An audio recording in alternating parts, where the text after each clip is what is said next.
Moro! Tässä Olli Harjula. Mä haluaisin päästä just teille töihin. Ois hieno päästä vähän hostiksi festareille. Ois aika unelmaa. Meikä nähdään festareilla.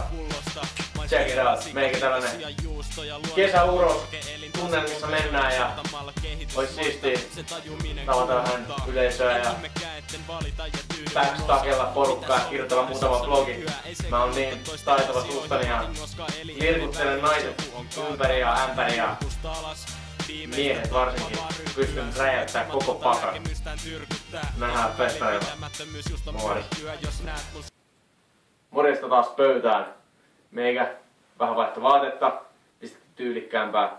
Äsken oli vähän tollanen kesämeininki. Nyt ollaan iltameiningeissä.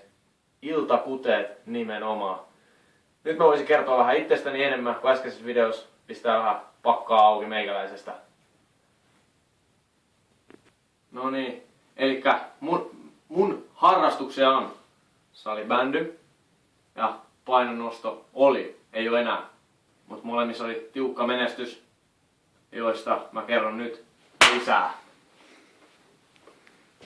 Elikkä tässä pikku taidon näyte. Vähän ruosteessa ehkä.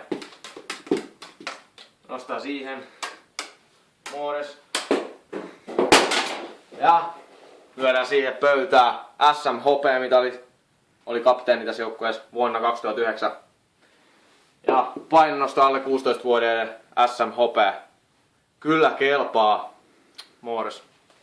Pitää vähän hennompaa musiikkimaku.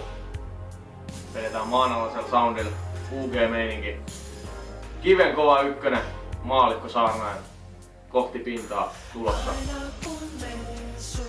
Ja seuraavana kakkosena MC Rudolf. Yo, people say I'm crazy.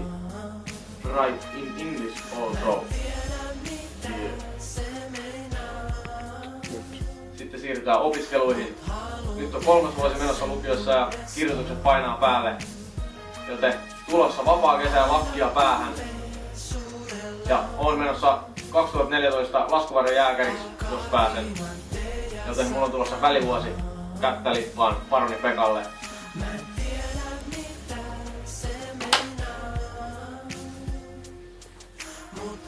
Ja seuraava saavutus mun elämässä on saunakuoro.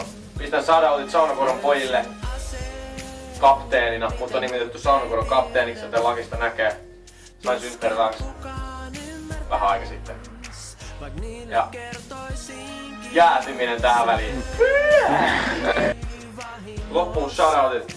Please, ottakaa mut töihin. Ette tiedä mitä menetätte.